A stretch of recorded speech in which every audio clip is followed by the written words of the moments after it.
Pada beliau waktu dan tempat dipersilakan. Shallu ala Nabi sallallahu ala Muhammad. Bismillahirrahmanirrahim. Assalamualaikum warahmatullahi wabarakatuh.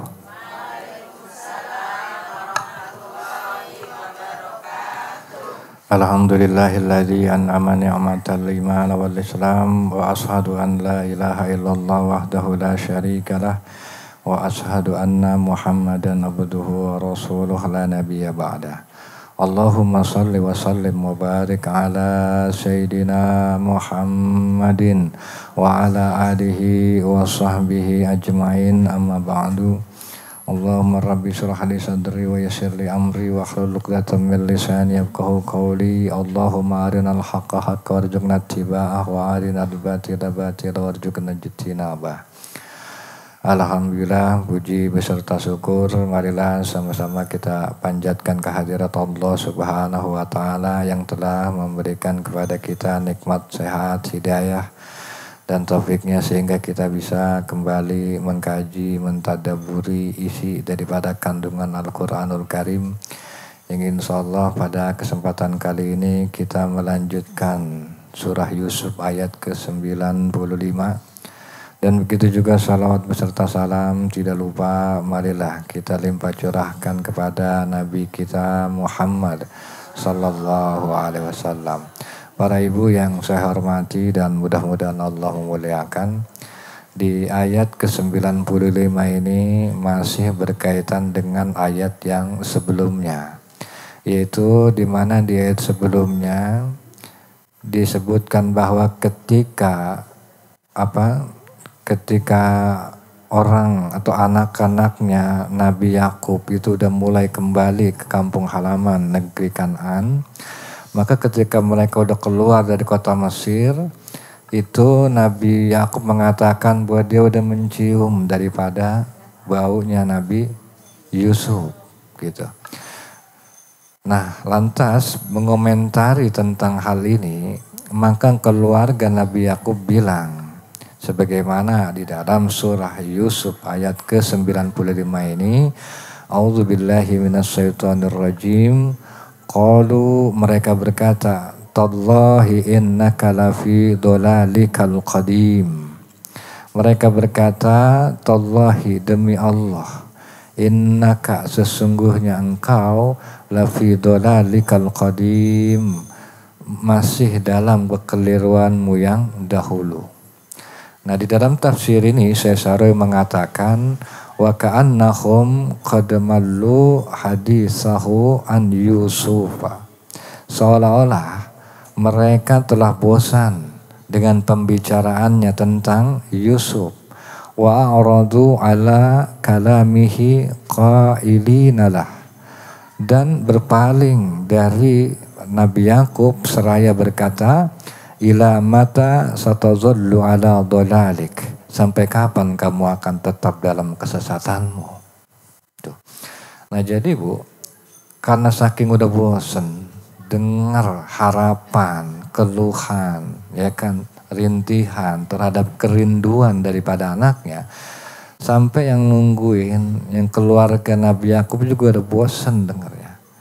Saking bosan, ya udahlah, ketika sampai ngediang bilang bahwa telah mencium aroma daripada Nabi Yusuf, maka dibilang, sesungguhnya demi Allah engkau masih dalam kekeliruanmu atau kesesatanmu yang dahulu. Artinya apa, Bu? Dari dulu, ya kan, itu udah dianggap Nabi Yakub ini sesat sama sama keluarganya. Nah, adapun yang dimaksud sesat di sini, Bu, ini bukan kesesatan dalam arti penyimpangan agama, bukan. Tetapi kesesatan dalam hal ini Syekh Sa'rawi menjelaskan bahwa kesesatan yang pertama yaitu kecintaan berlebih Yakub terhadap Yusuf. Karena apa? Kecintaan Yakub terhadap Yusuf itu enggak hilang-hilang. Selalu diharapkan, selalu dirindukan, selalu dinantikan. Dari dulu semenjak hilangnya sampai ketika detik Nabi Yusuf mengantarkan bajunya. Yaitu sekitar jarak 20 atau 30 tahun, kan lama tuh, Bu. Ya kan, itu kesesatan dianggap. Yang kedua yaitu keterikatan emosional yang kuat. Nah, bentuk keterikatan emosional yang kuat apa? Keyakinan bahwa Nabi Yusuf masih hidup. Dan bahkan yang terakhir, Nabi Yakub mengatakan dia mencium aroma Yusuf. Ini kan merupakan bentuk keterikatan emosional. Dan hal ini dianggap kesesatan. Ngaco ibaratnya. Begitu juga apa? Terus mengharapkan kepulangan Nabi Yusuf. Dari dulu 20 tahun atau 30 tahun sebelumnya selalu yang diharapkan adalah Nabi Yusuf pulang, Nabi Yusuf kembali. Dan itu yang selalu dilontarkan kepada keluarganya. Sampai kan keluarganya dengar juga apa? Dengar juga jenuh. Dengar juga dianggap aneh. Kan gitu, karena dalam pandangan keluarga logikanya 20 tahun, 30 tahun. Yang ada udah mati kali. Kan begitu. Makanya harapan Nabi Yakub yang selalu berharap bahwa Yusuf akan kembali, maka ini dianggap oleh keluarganya sebuah kesesatan. Terus apalagi juga terus selalu menyebut nama Yusuf. Nah, ini juga merupakan apa Bu? Dari dulu yang nggak pernah berhenti-henti. Dari 20 tahun atau 30 tahun sebelumnya selalu Nabi Yusuf aja yang disebut. Itu kan sampai yang dengar juga jenuh. Karena apa? 30 tahun itu bukan waktu sebentar. Maka selalu menyebut nama Yusuf ini dianggap kesesatan. Ngaco ini. Begitu. Atau juga apa? Selalu berharap bisa bertemu kembali. Kan gitu. Ini juga merupakan bentuk yang dari dulu berharap ketemu kembali. Ini juga dianggap menjadi satu kesesatan. Apa Bu pelajaran yang kita bisa ambil? Yang pelajaran pertama yang kita bisa ambil Bu, yang namanya kasih sayang orang tua itu gak bisa diukur dengan logika biasa. Karena kalau kita ngeliat logikanya, 30 tahun itu bukan waktu yang sebentar, lama. Tapi 3 tahun yang katanya waktu bisa memakan semua, tapi ternyata waktu dalam hal ini gak bisa memakan kecintaan Yakub terhadap Nabi Yusuf. Waktu yang kita tahu bisa menghilangkan semua, tapi ternyata waktu gak bisa menghilangkan kerinduan Yakub terhadap Yusuf. Dan inilah merupakan bentuk cinta daripada orang tua kepada anaknya. Makanya kemarin kan saya bilang, kenapa di dalam Al-Quran Allah jarang mengingatkan tentang bagaimana orang tua, ya kan, diajarkan berbakti kepada anak, sayang enggak. Tapi ketika anak di dalam banyak ayat Allah mengajarkan supaya berbakti kepada orang tua. Kenapa Bu? Karena ketika anak itu harus berbakti sama orang tua, maka itu perlu diingatkan. Karena apa? Karena kalau nggak diingatkan yang namanya anak pasti lupa sama orang tua. Tapi yang namanya orang tua Bu, walaupun anak kita udah punya anak, cucu lah ibaratnya. Ya kan walaupun anak kita udah berkeluarga, tetap aja anak sama dikhawatirin. Tetap aja anak sama ditangisin kalau dia nangis. Kan begitu. Itu apa Bu? Apa Allah ngingetin begitu? Kagak. Allah ketika menjadikan cinta terhadap anak itu gak diingatkan dengan wahyu. Tapi ketika Allah menjadikan orang tua bisa cinta sama anak itu dilahirkan namanya fitrah, kecintaan. Emang dari sononya yang namanya orang tua mah gak pakai diajarin sayang sama anaknya. Tapi kalau anak ketika dia udah punya anak kadang-kadang lupa sama orang tuanya. Makanya wajar kalau Allah sering ingetin di dalam Al-Quran. Begitu Bu. Dan juga Bu, di sini pelajaran yang kita bisa ambil Bu, kejenuhan itu bisa membuat seseorang menyalahartikan kesetiaan sebagai kegilaan. Ya seperti apa? Seperti keluarga Nabi Yakub. Karena dia udah bosan selalu dengar Nabi Yusuf. Karena dia udah bosan selalu yang diharapkan cuma Nabi Yusuf. Karena dia udah bosan selalu berharap dipertemukan Nabi Yusuf selama 30 tahun. Maka apa Bu? Ini kan menimbulkan kejenuhan. Sampai akhirnya apa? Menuduh Nabi Yakub ini apa? Aneh. Ya kan begitu, dianggap sesat, dianggap keliru. Kan begitu, oleh sebab apa? Oleh sebab kejenuhan itu menjadikan apa, Bu? Kadang kita sering menyalahartikan. Nah begitu juga kayak kita terhadap orang-orang yang mungkin dia berada dalam kesedihan. Maka juga jangan dianggap apa, jangan dianggap aneh, ya mungkin itulah keadaan dia, mungkin itulah kecintaan dia terhadap orang yang dia cintai yang telah tiada. Tinggal kita doakan aja, mudah-mudahan Allah kasih kekuatan, mudah-mudahan Allah kasih kesabaran, begitu. Dan juga Bu, Allah menyimpan kejutan bagi orang yang sabar dalam keyakinan. Artinya apa? Selama 20 tahun atau dalam riwayat lain dikatakan 30 tahun atau bahkan lebih. Nabi Yakub itu kan Bu menyimpan yang namanya dia sabar. Dia tetap sabar dari dulu. Yang kedua selain sabar, Nabi Yakub tetap yakin bahwa dia akan kembali dipertemukan anaknya dalam keadaan yang lebih baik.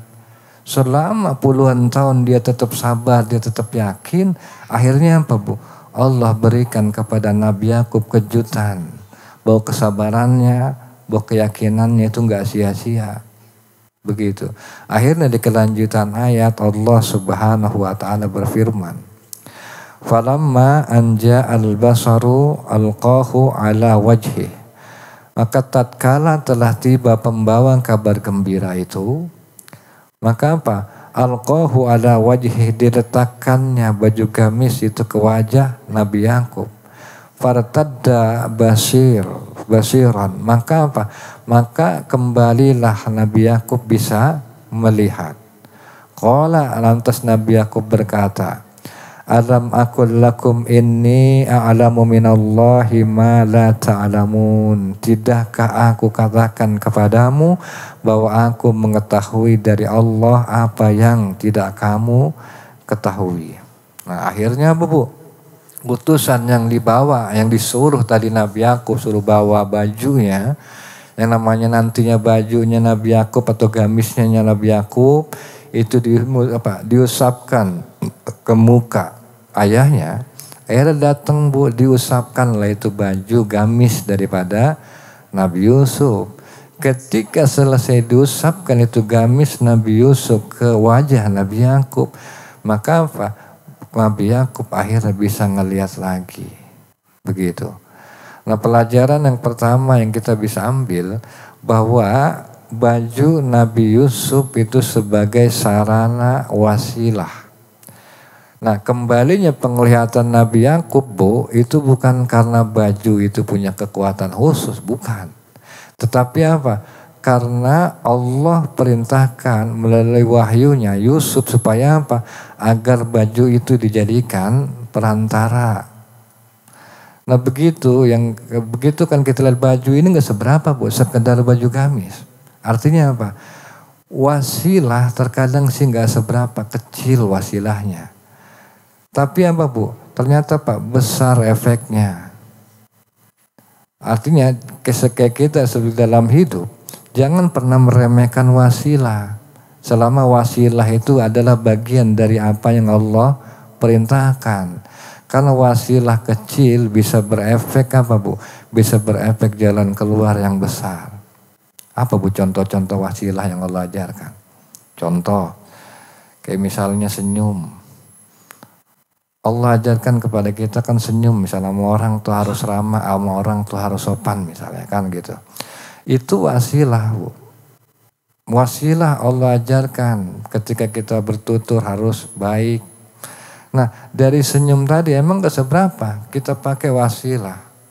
Ibadah kita melalui senyum, sedekah kita melalui senyum. Tapi ternyata walaupun senyum itu bernilai istilahnya gak bernilai duit. Tetapi bisa jadi dari senyum tadi bisa berefek ke hati orang. Sehingga ketika orang itu mungkin dia ada rezeki lebih, keingetan siapa ya tadi orang itu ramah misalnya. Akhirnya apa? Ternyata berangkat dari senyum tadi Allah buka jalan kebaikan bagi kita. Bisa jadi seperti itu. Yang namanya wasilah. Dan apa wasilah banyak hal yang terkait wasilah ini. Dan juga Bu, terkait di sini juga Allah mengilhamkan dia di Nabi Yakub. Meskipun dia kehilangan Yusuf bertahun-tahun, tapi dia tetap yakin Yusuf masih hidup. Nah, keyakinan itu adalah ilham dari Allah. Sehingga apa, Bu? Tangisnya ini Nabi Yusuf, Nabi Yakub bukan tangis putus asa, Bu. Dia nggak pernah nangis karena putus asa. Tapi Nabi Yakub nangis itu karena dia rindu aja sama anaknya. Dia nangis bukan karena dia kecewa sama takdir Allah udah memisahkan antara dia dengan Nabi Yusuf. Enggak, Nabi Yakub nggak pernah kecewa dengan takdir Allah. Tapi tangisnya Nabi Yakub cuma berangkat atas dasar karena dia apa? Karena dia kangen sama anaknya, rindu sama anaknya, pengen buru-buru ketemu sama anaknya. Nah, begitupun kita, Bu, dalam hidup. Kadang-kadang kan kita sering mengalami kehilangan, ya kan? Misalnya kehilangan orang tua, kehilangan saudara, kan begitu. Kadang-kadang kita nangis. Tapi nangisnya kita jangan sampai karena kita nggak nerima takdir Tuhan, kenapa dia diambil ya Allah? Enggak, jangan sampai ada perkataan gitu. Kalaupun kita nangis ketika mengingat keluarga kita yang meninggal, maka cukuplah tangis itu atas dasar karena kita rindu sama dia, karena kita kangen sama dia. Jangan atas dasar kita nggak nerima ketentuan Allah. Ini merupakan suatu dosa yang besar. Karena Nabi Yusuf menangis sampai dia buta bukan karena dia nggak nerima takdir Allah, tapi karena Nabi Yakub hanya saking dia rindu sama anaknya, kangen sama anaknya.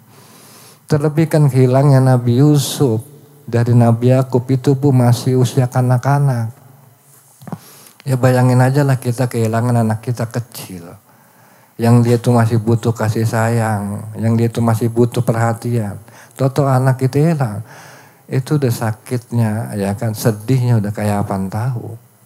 Dan itulah yang dirasakan Nabi Yakub, begitu, Bu. Nah, begitu, Bu, kesehatan jiwa dan raga. Nah, juga kegembiraan yang besar ketika mendengar Nabi Yusuf masih hidup, Bu. Itu berdampak ya pada kesehatan fisik. Nah, ini kan menunjukkan, Bu, seperti yang tadi Ustadz Ujang bilang, bahwa kesehatan ini menunjukkan hubungan erat antara kondisi jiwa kita dengan kesehatan tubuh kita, gitu. Ya kalau misalnya kita pengen sehat, ya mikirnya jangan keras-keras, yang ringan-ringan aja, ya kan gitu. Jangan sampai menjadikan kita susah sampai ke bawah sakit, begitu. Dan juga ucapan Nabi Yakub yang dia mengatakan apa?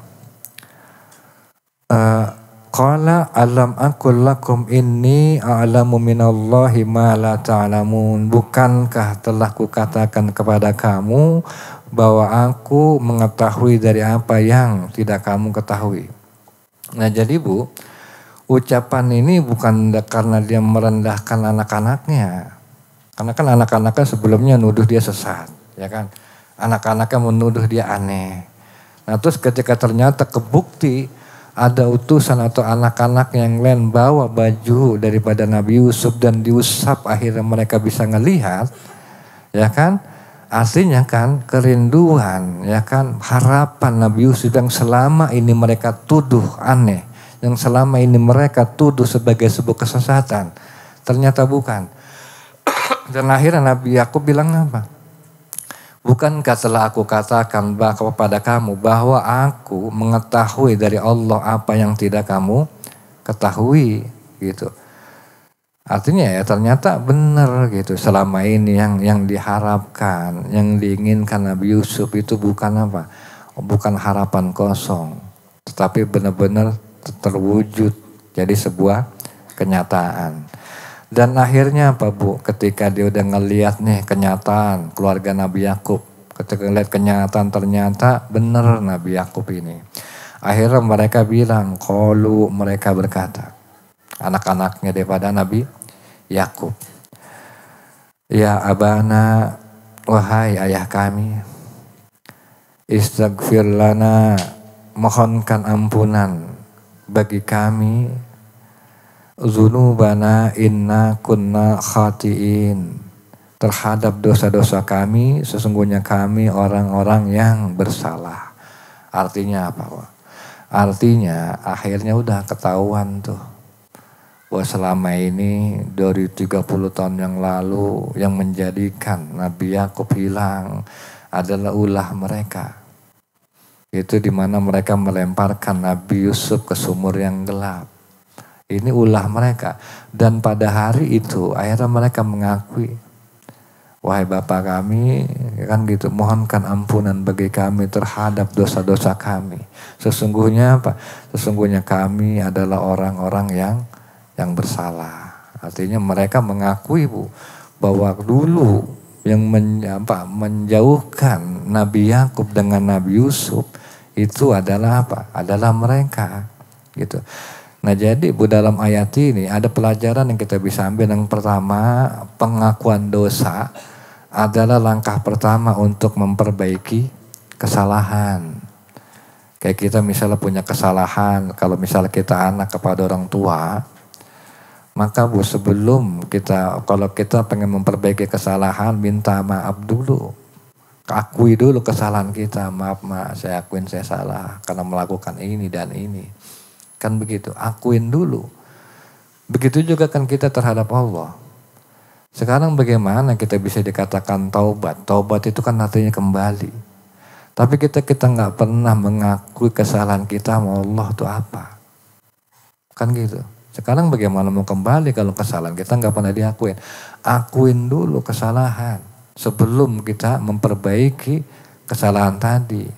Dan juga apa? Sampaikan daripada maksud keinginan kita dengan lemah lembut. Karena kan di ayat ini ada isyarat apa? Qalu ya abana. Mereka berkata, wahai ayah kami yang tercinta. Artinya itu kan ucapan sopan. Ketika kita ada keinginan sama orang tua, ketika kita ada keinginan sama saudara, maka sampaikan keinginan tadi dengan sopan. Dan begitu juga permohonan ampun kepada Allah dan orang-orang yang dizalimi, dalam hal ini adalah ayah mereka. Itu kan kunci syarat dosa mereka dihapuskan. Kalau sebelumnya mereka udah minta maaf sama Nabi Yusuf dan dimaafin, maka apa? Itu perlu karena mereka udah salah sama Nabi Yusuf, itu hak adami. Maka sampai kapanpun saudara Nabi Yusuf itu, Bu, nggak bakal diampuni oleh Allah kecuali yang pertama Nabi Yusuf harus maafin, harus ngampunin. Karena apa? Karena mereka udah berbuat dosa atau hak adami, minta maaf dulu yang bersangkutan. Begitu juga kesalahan mereka yang kedua kan bukan cuma nama Nabi Yusuf, tapi sama Nabi Yakub. Karena udah memisahkan antara Nabi Yakub dengan anaknya yang paling dicintainya. Maka apa? Maka dalam hal ini ketika kita punya salah sama berhubungan dengan orang, ya Bu ya, dengan siapapun, sebelum kita minta maaf sama Allah, minta ampun sama Allah, minta maaf dulu sama orang yang kita sakitin. Makanya hati-hati, Bu. Jangan sampai jangan sampai banyak berbuat salah sama orang. Karena apa, Bu? Nggak bisa Ibu minta maaf sama Allah, istighfar sama Allah 1000 kali juga. Sampai mulut Ibu kering juga nggak bakal diampunin sama Allah. Kecuali yang bersangkutan maafin Ibu. Sekarang jadi pertanyaan, Ibu siap nggak minta maaf yang bersangkutan? Misalnya kita hobinya ngomongin orang aja, si A misalnya. Nah terus Ibu udah tua nih, tobat. Ya Allah ampunin saya pernah ngomongin si A, si B, si C, si D. Itu diampunin gak Bu sama Allah? Kagak, Bu. Kecuali Ibu minta maaf dulu sama si A, si B, si C, si D. Siap Ibu begitu? Nah kalau misalnya kita termasuk orang yang gengsi gak siap minta maaf, jangan berbuat salah sama orang. Jangan menyinggung atau ngomong jelek di belakang orang. Karena ini terkait dosa hak adami, bahaya. Gitu. Walaupun emang benar Allah Maha Pengampun, tapi tetap ada syarat, minta maaf dulu yang bersangkutan. Kalau yang bersangkutan gak maafin, udah tinggal hitung-hitungan nanti di akhirat. Begitu, hati-hati. Makanya di ayat ini mereka juga minta maaf sama sama bapaknya, yaitu Nabi Yakub. Dan juga pelajaran yang kita bisa ambil, peran orang tua, khusus di sini orang tua soleh, itu kan sebagai perantara doa. Akhirnya apa Bu? Maka di ayat yang terakhir yang kita bahas 98, qala berkata Nabi Yakub, saufa astaghfiru lakum rabbi. Nabi Yakub berkata, saufa aku akan astaghfiru lakum rabbi, memohonkan ampun bagimu kepada Tuhanku, innahu huwal ghafurur rahim, sesungguhnya dialah maha pengampun lagi maha penyayang. Nah ini Bu yang perlu diperhatikan, bahwa Bu itu kan bahwa sebelumnya dia apa? Minta maaf sama Nabi Yusuf. Tapi Nabi Yusuf ketika dia minta maaf, Nabi Yusuf bilang apa?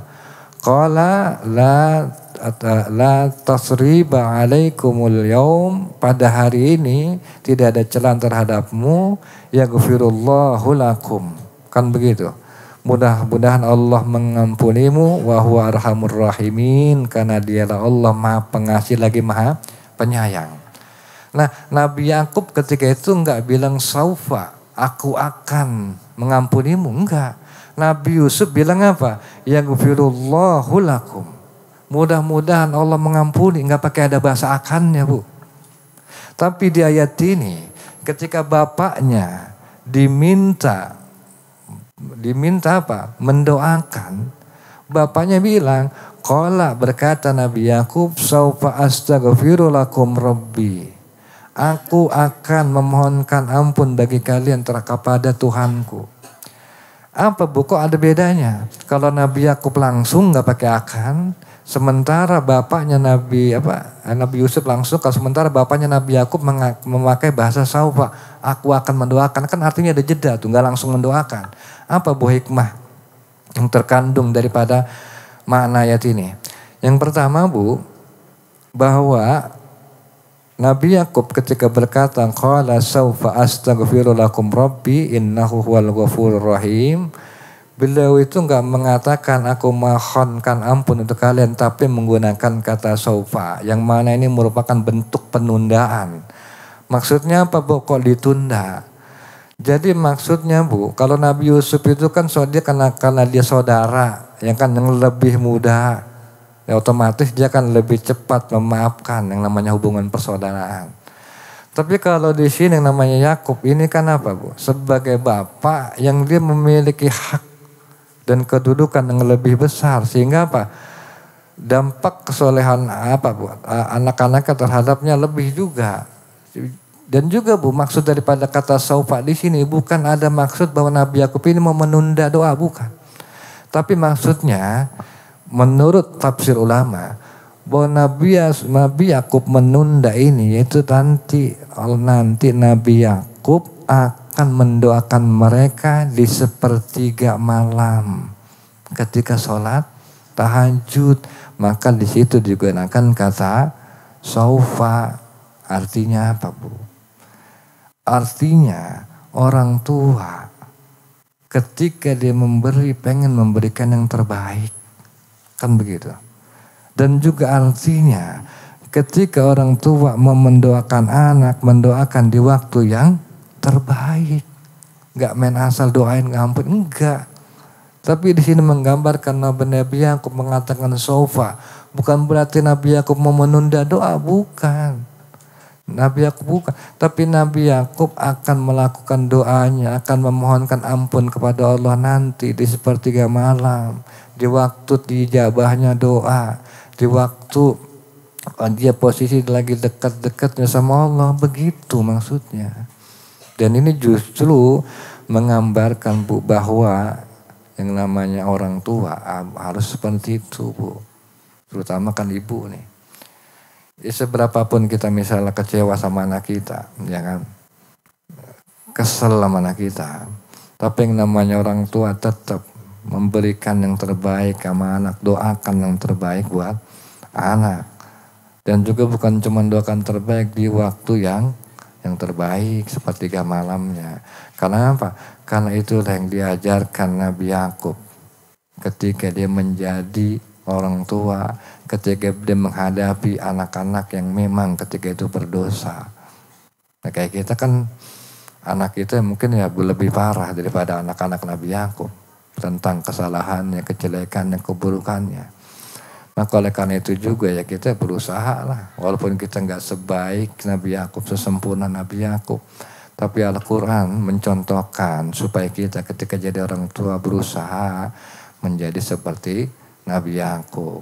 Tetap doakan yang terbaik di waktu yang terbaik dan tetap selalu berharap kebaikan kepada Allah atas anak-anak kita. Mungkin dari saya cukup sekian, insya Allah nanti akan sedikit diulas oleh Ustaz Abdul Hamid. Kepada beliau saya persilakan. Akhirul kalam, wassalamualaikum warahmatullahi wabarakatuh.